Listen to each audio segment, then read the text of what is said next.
भाभी जी सब ठीक हो जाएगा। कैसे होगा सब ठीक? हम समझाएंगे भैया को, सब सही हो जाएगा। कुछ ठीक नहीं होगा, कुछ नहीं होगा।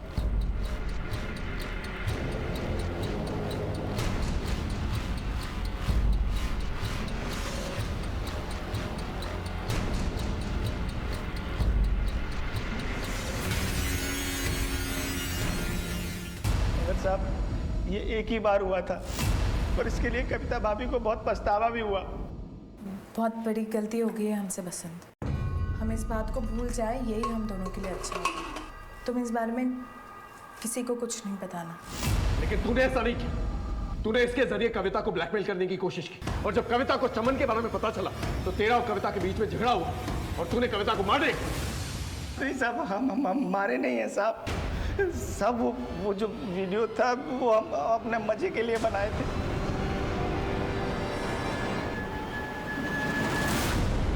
हमारी बहू नौकर के साथ ये दोनों हमारी पीठ के पीछे।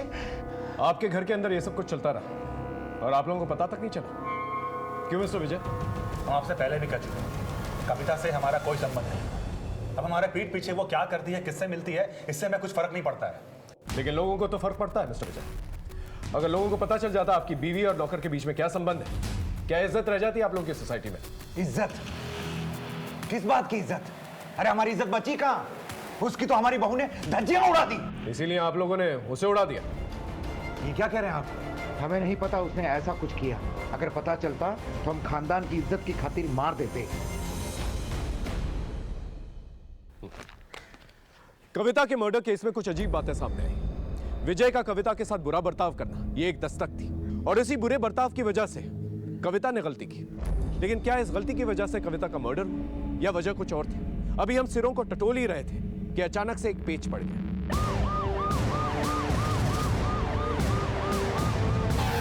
एक राज तो पहले से फाश कर चुका था और ना जाने कितने राज थे जिसे छिपाने के लिए इसे हमेशा के लिए खामोश कर दिया गया। दुबे, इसकी पूरी की पूरी इंफॉर्मेशन निकाल। सर ये बसंत कविता के गांव में उसके साथ अक्सर आया जाया करता था। कहीं ऐसा तो नहीं कि कविता के चाचा वीरेंद्र ने इसका इस्तेमाल किया और फिर इसे ठिकाने लगा दिया? वैसे एक काम विजय और अशोक भी कर सकते हैं, लेकिन इस वीरेंद्र से पूछताछ करो। और इसके दोस्त, क्या नाम है उसका? चमन। उसे बुला के ले। पहले कविता के ऊपर हाथ डाला तो कविता का मर्डर हो गया, फिर कविता और बसंत के रिश्ते के बारे में जब राज फाश किया तो बसंत का मर्डर हो गया। बसंत से झगड़ा हुआ था ना तेरा, हाँ, इस बात को लेकर, तभी उसका मर्डर कर दिया तूने। नहीं साहब, मुझे कुछ मालूम नहीं है, मुझे नहीं पता साहब। चल मान लिया तूने मर्डर नहीं किया, लेकिन तुझे तो पता ही होगा मर्डर किसने किया है।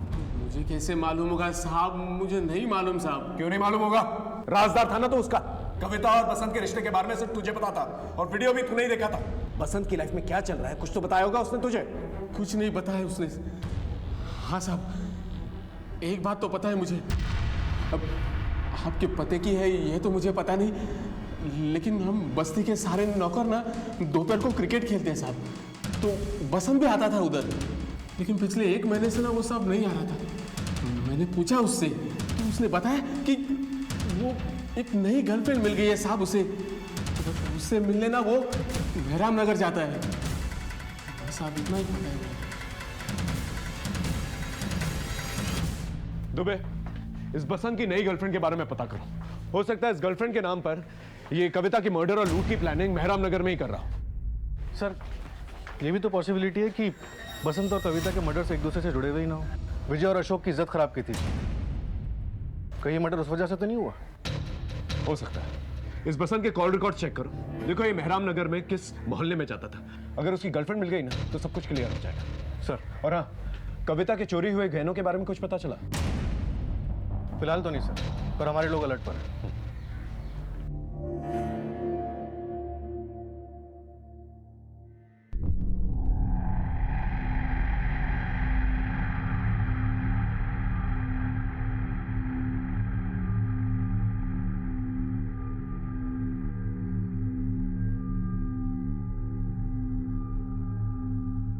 सुनिए ना, एक बार चलते हैं ना, हमने खुद बात की है। देख, मुझे अपना काम करने दे।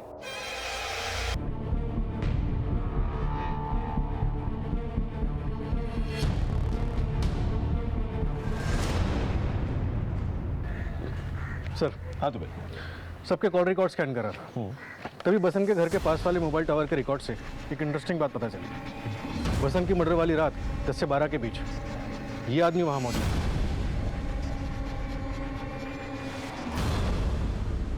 वाह अशोक साहब, मान गए हम आपका। हम कातिल की तलाश घर के बाहर कर रहे थे और कातिल तो घर के अंदर ही है। कौन कातिल?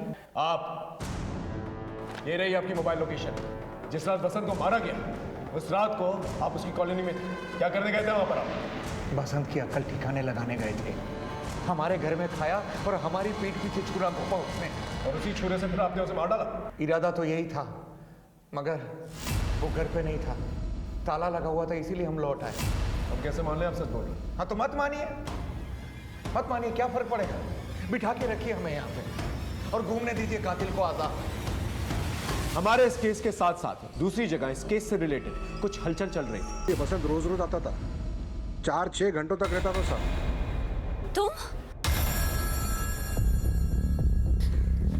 तुम यहाँ क्या कर रहे हो?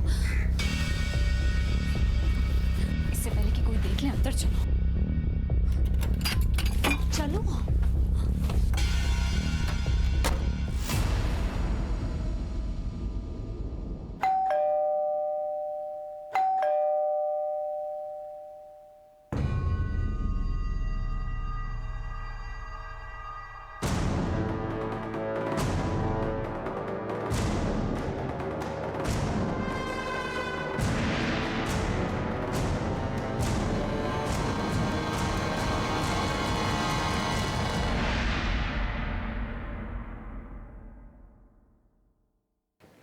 हाँ तो मिस्टर विजय, ये बताइए आप बसंत की गर्लफ्रेंड के साथ उस घर में क्या कर रहे थे? क्या? किसकी गर्लफ्रेंड? अच्छा, आपको नहीं मालूम? बसंत आपका नौकर इन्हीं से तो मिलने जाता था इनके घर। क्या बात है मैडम, आपने विजय जी को बताया नहीं बसंत के बारे में? हाँ मिस्टर विजय, अब बताइए ये कौन सा एंगल है, या आप बताएंगी? बोलिए। हाँ सर, बसंत मुझसे मिलने आता था, लेकिन मैं उसकी गर्लफ्रेंड नहीं थी सर। लखनऊ आने से पहले दिल्ली में मेरा एक बॉयफ्रेंड था, आदिल के पास मेरे कुछ पर्सनल वीडियोस थे सर। वो तो मुझे ढूंढता ढूंढता यहाँ लखनऊ तक आ गया था सर। जब उसे विजय के बारे में पता लगा तो वो मुझे ब्लैकमेल करके सेक्सुअली एक्सप्लॉइट करने लगा था। मैं तंग आ गई थी सर, लेकिन कुछ कर नहीं पा रही थी, चुपचाप सब सह रही थी। फिर एक दिन विजय ने बसंत के हाथों एक पार्सल भेजा मेरे घर। उस वक्त आदिल भी था और बसंत ने मुझे और आदिल को साथ में देख लिया।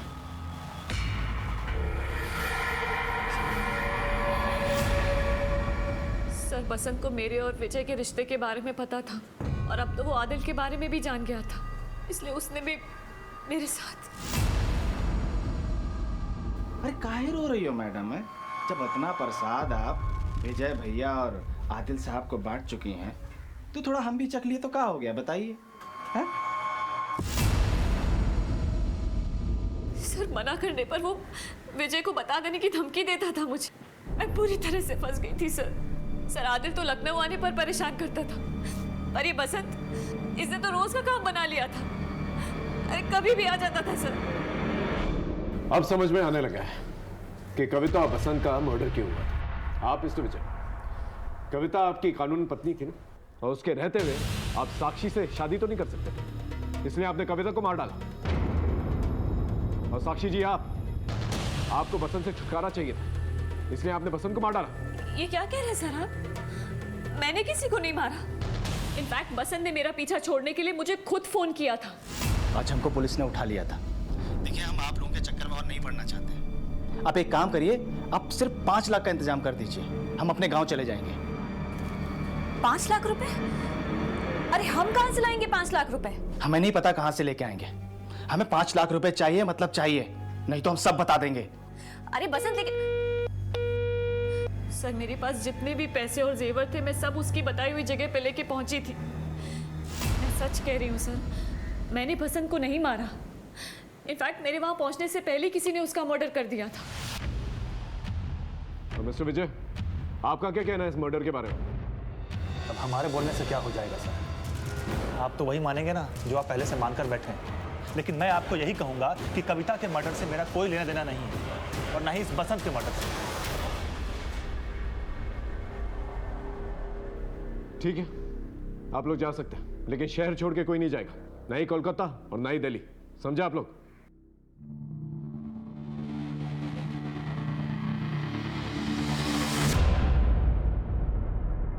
विजय सॉरी सॉरी। तुम्हारे सॉरी तो हम अचार डाले। एक नौकर के साथ में सोती रही और हमको धोखे में रखा। आज से हमारा रिश्ता खत्म। 10 दिन का टाइम दे रहा हूं, चुपचाप हमारा घर खाली कर दो, समझी तुम? विजय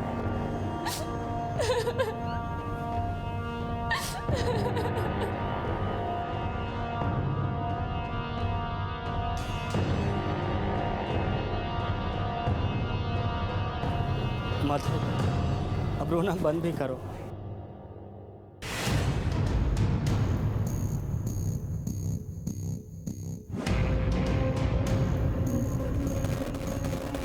मैं आता हूँ थोड़ी देर में। अब रोना बंद भी करो।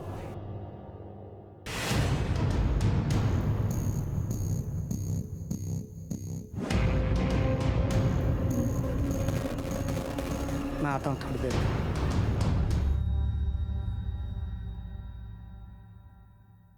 अब इस केस में ठहराव सा आ गया था। हमारी हर एक लीड डेड एंड पे पहुंच रही थी कि अचानक से इस ठहरे हुए पानी में एक कंकरी गिरी और हलचल मच गई और मेरी टीम हरकत में आ गई।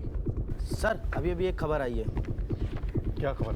कविता के जो गहने चोरी हुए थे उनकी एक डील हुई है कृष्णापुर मार्केट में, और सर बेचने वाले की पहचान भी हो गई है।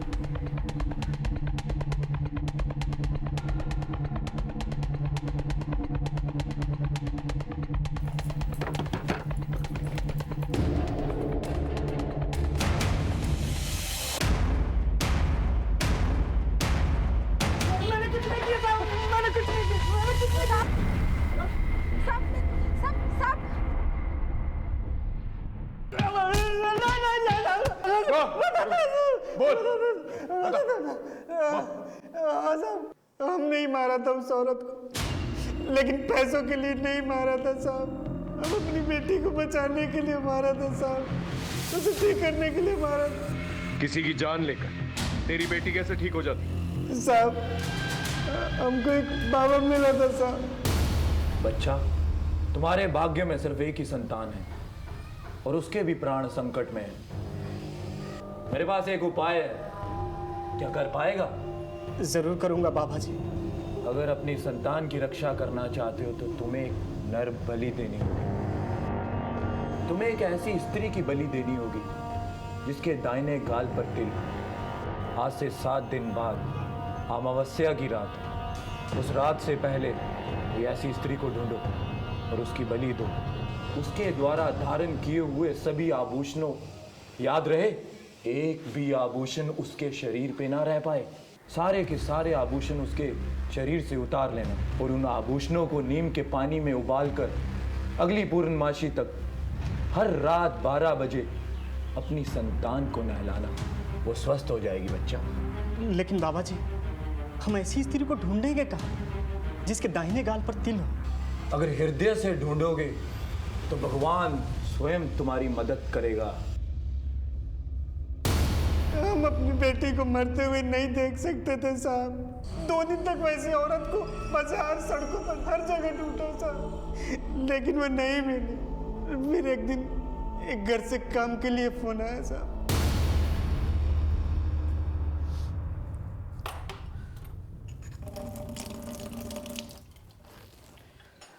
हो गया मैडम। कितने पैसे हुए? 200 मैडम।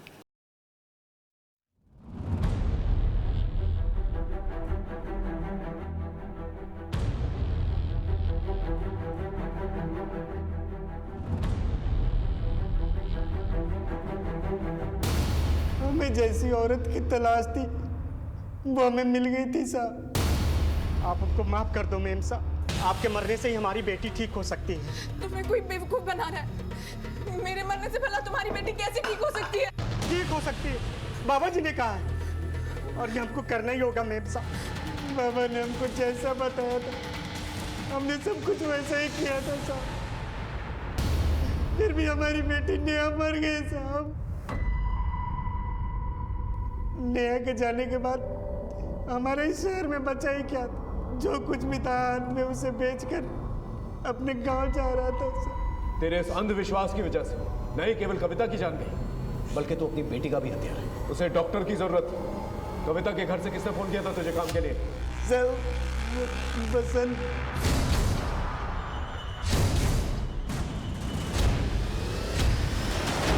तुम्हारे पति ने अपनी सनक में किसी की हत्या कर दी और तुम उसके इस पागलपन में उसका साथ देती रही। हाँ? बहुत गरीब लोग हैं साहब, काम ही नहीं था उनके पास। मैं भी नेहा की वजह से एक ही घर में झाड़ू पोछा करती थी। क्या करे, इलाज के लिए पैसे ही नहीं थे। जो वो कहते गए साहब मैं वो करती गई। लगा कि नेहा ठीक हो जाएगी, पर नहीं साहब, नेहा ठीक नहीं हुई। कहाँ काम करती हो तुम? मेहराम नगर में। हमारे हाथ में एक सिरा आ गया था, लेकिन हम कोई भी गलती करके मुजरिम को चौंकाना नहीं चाहते थे। सरवन जिस जगह बाबा से मिला था उस जगह की सीसीटीवी फुटेज मेरी टीम ने खोज निकाली थी।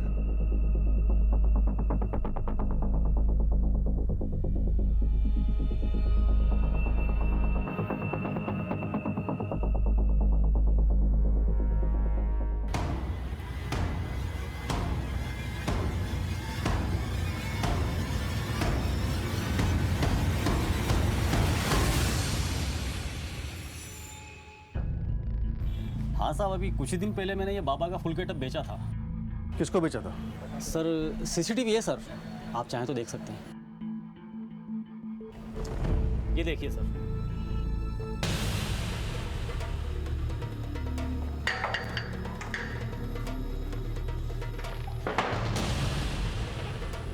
तुम्हें यहां पर इसलिए बुलाया गया है क्योंकि तुम ही वो मास्टरमाइंड हो जिसने बसंत और कविता का मर्डर प्लान किया।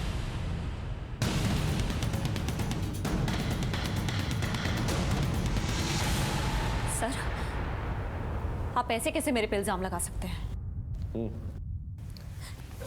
क्योंकि कविता का मर्डर करने वाली सरवन की बीवी मधु तुम्हारे यहाँ काम करती थी। कहाँ काम करती हो तुम? मेहराम नगर में साहब, साक्षी मैडम की यहाँ। मधु मेरे यहाँ काम करती है, उसका आदमी नहीं।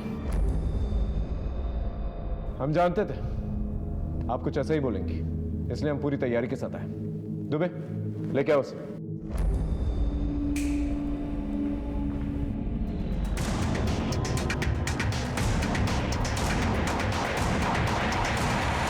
पहचाना इसे?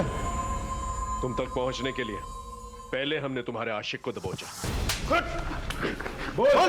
सर मैं साक्षी का रेप क्यों करूंगा? मैं तो उसका कस्टमर था, पैसे देता था।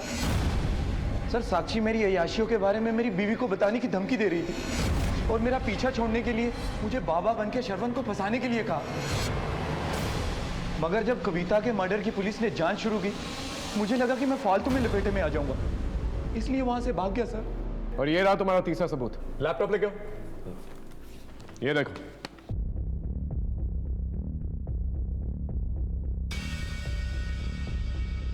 ये तुम ही हो ना बाबा का गेटअप लेने के लिए दुकान पे गई थी? अब साक्षी मैडम, ये सारे लिंक्स आप ही जोड़ेंगी या आपका मुंह खुलवाने के लिए इन्हें बोलो? मैडम की अच्छी तरह से खातेदारी कर। नहीं, बता दो सर। हाँ, बताती हूँ। बोलो। सर वो दिल्ली में जॉब के दौरान मुझे एस्कॉर्ट सर्विसेज के बारे में पता चला था। मैंने पैसा कमाने के लिए एस्कॉर्ट सर्विसेज ज्वाइन कर ली। 2 साल पहले विजय मुझे सोशल मीडिया पर मिला था, फिर हमारा अफेयर हो गया। विजय को मेरे एस्कॉर्ट होने के बारे में अंदाज़ा भी नहीं था। उसने मुझे शादी के लिए प्रपोज किया था। उसके पास पैसे भी थे बहुत सारे। मुझे लगा लाइफ में सेटल होने का अच्छा मौका है, इसलिए उसके साथ लखनऊ आ गई। पर यहाँ की मुझे पता लगा कि वो तो पहले से ही शादीशुदा है। विजय ने अपनी पत्नी को तलाक देने के लिए मुझे यकीन दिलाया, लेकिन वो कविता, वो उसे तलाक देने के लिए रेडी नहीं थी। हमने कहा ना हम साइन नहीं करेंगे। पहले आपने जहां जहां बोला आपसे बिना कोई सवाल के हमने साइन कर दिए, पर ये तलाक के पेपर पे हम साइन नहीं करेंगे। कविता विजय को तलाक देने के लिए राजी नहीं हो रही थी, इसलिए मैंने डिसाइड किया कि इस कविता को तो रास्ते से हटाना होगा। और तब मुझे मधु से सरवन के अंधविश्वास का पता चला। क्या बताए नईम साहब, एक तो बेटी का दुख और ऊपर से हमारा ये पति इतना टोना टोटका करता है कि अगर कोई बाबा उससे कहे ना किसी की गर्दन काट के लेकर आओ तो वो भी लेके आए। फिर मैंने सरवन के अंधविश्वास का फायदा उठाया। सरवन को तो मैंने फंसा ही लिया था और इस बसंत को भी पैसे का लालच देकर अपने प्लान में शामिल कर लिया। बसंत से सरवन को कॉल करवाकर कविता से मिलवा दिया। बसंत को क्यों मारा? जब पुलिस ने उसे उठाकर पूछताछ की तो वो डर गया था। हम आज गांव जा रहे हैं, हमें 5 लाख रुपए चाहिए, वरना हम तो फंसेंगे ही, तुम्हें भी नहीं छोड़ेंगे। मैं अगर उसे 5 लाख रुपए दे भी देती ना सर, तब भी वो हमेशा के लिए मेरे लिए खतरा बना रहता। इसलिए विजय की प्रॉपर्टी पाने के लिए इतनी प्लानिंग की, लेकिन तुम ये भूल गई कि किसी की मौत से जिंदगी नहीं पाई जाती। अब सारी जिंदगी काल कोठरी में बिताना।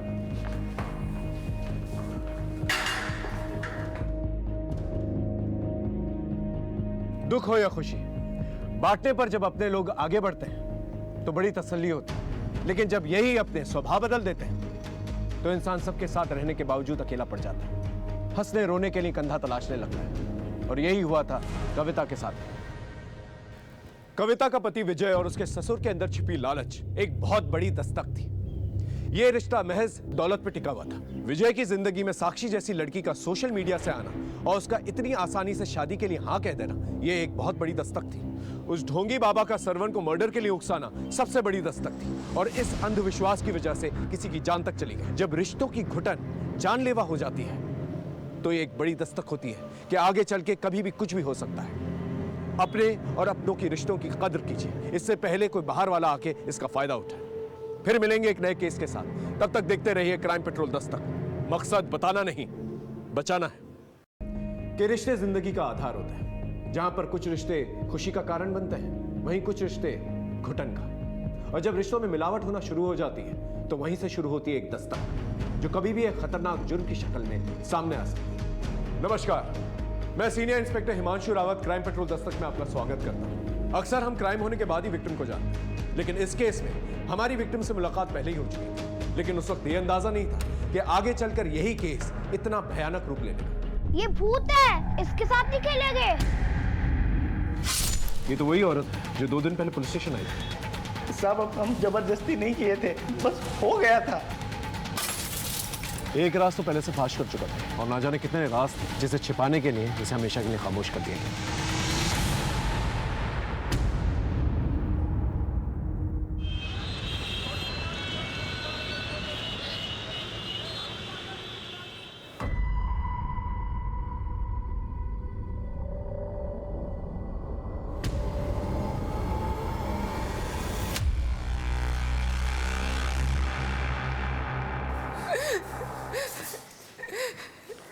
हमारे पति ने हमें घर से बाहर निकाल दिया, और तो और हमारे बेटे ना मन को भी हमसे छीन लिया सर। ये लीजिए, पानी पीजिए, शांत हो जाइए। हमें ये बताइए, ये चोट कैसे लगी आपको? देखिए, घबराइए मत, आप हमें बता सकती हैं, हम उसके खिलाफ कंप्लेंट दर्ज करेंगे। हम कोई कंप्लेंट नहीं लिखवाना चाहते, हम सिर्फ इतना चाहते हैं कि आप हमारे पति को समझा दीजिए कि वो हमारे बच्चे को हमसे ना छीने। आपके पति आपको बच्चे से अलग क्यों करना चाहते हैं? अरे मैं क्यों अलग करूंगा सर? थोड़ा गुस्सा आ गया इसलिए हाथ उठ गया।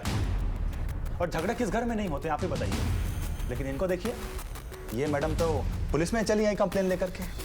आपकी पत्नी आपके खिलाफ कोई कंप्लेंट दर्ज नहीं करवाना चाहती, इसे छोड़ रहे हैं हम आपको। मैडम, आप जा सकते हैं। मिस्टर विजय, रुकिए। आइंदा अगर आपको गुस्सा है ना तो ठंडा पानी पी लीजिएगा, गुस्सा शांत हो जाएगा। वो क्या है ना कि मुझे भी बहुत गुस्सा आता है, और अगर मुझे गुस्सा आ गया ना तो आपकी सेहत के लिए ठीक नहीं होता। समझ गए ना? अब आप जा सकते हैं।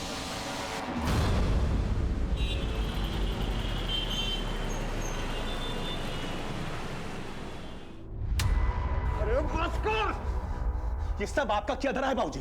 अब हमको बोल रहे हैं कि बस करो। हाँ तो क्या करोगे? जान से मार दोगे इसे? बाबूजी इनको जो करना है करे, हम इनको रोकेंगे नहीं, मगर नमन को मुझसे अलग मत। चलिए ना इसको। खैर इंसान की बात करते हैं, दिमाग खराब हो गया इसका।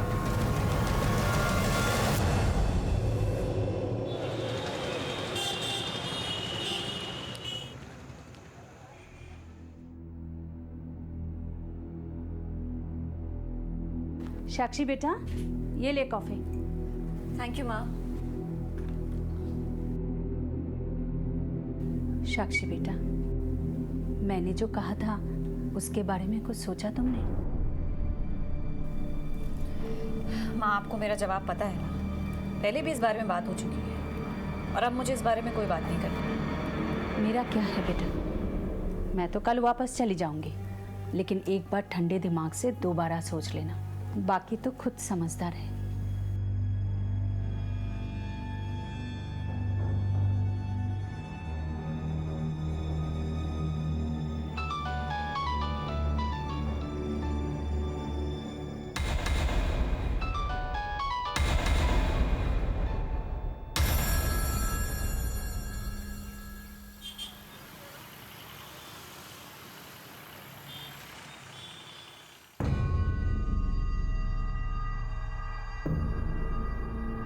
दूध और अखबार भी किसी ने उठाया क्यों नहीं? बहू, बहू, बहू, क्या बात है? आज न तो तुमने अखबार उठाया ना दूध उठाया। बसंत, बसंत, बसंत भी नहीं दिखाई दे रहा है। बहू, तुमने कहीं भेजा है क्या उसे? क्या हुआ, तुम जवाब क्यों नहीं दे रही हो?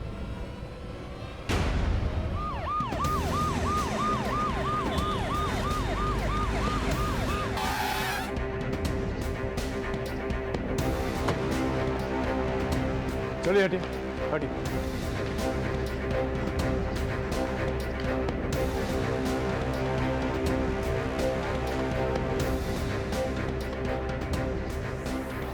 सिर्फ हमारे पति ने हमें घर से बाहर निकाल दिया।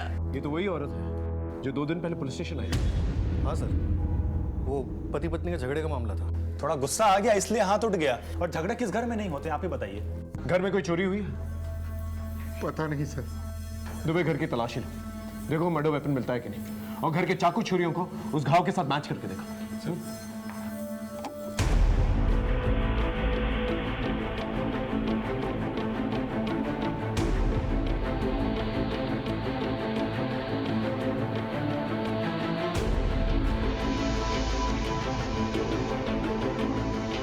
आज सुबह जब अपने पोते नमन को स्कूल छोड़ने गए थे तो बहू घर में अकेली थी।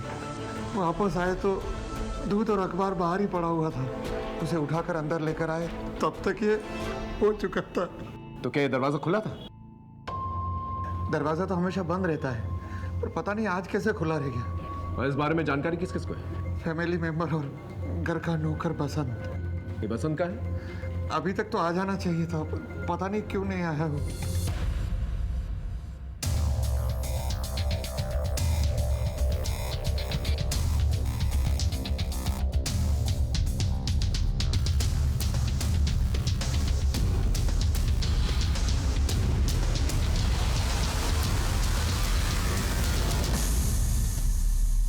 जब आप घर के बाहर गए थे और स्कूल से वापस आए थे, किसी को आसपास देखा आपने? कोई सस्पिशियस एक्टिविटी?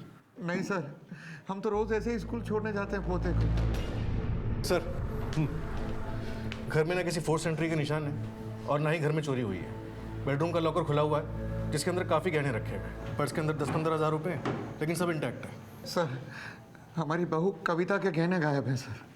मतलब कविता की बॉडी पे जो गहने थे सिर्फ वही गायब है, जबकि इतनी सारी चीजें हैं चोरी करने के लिए। ये कैसी चोरी हुई? आप आइडेंटिफाई कर सकते हैं कि ये कौन सी गहने चोरी हुए थे? एक मिनट सर, ये देखिए, ये हमारी बहू ने जो गहने पहने हैं वो गायब है सर।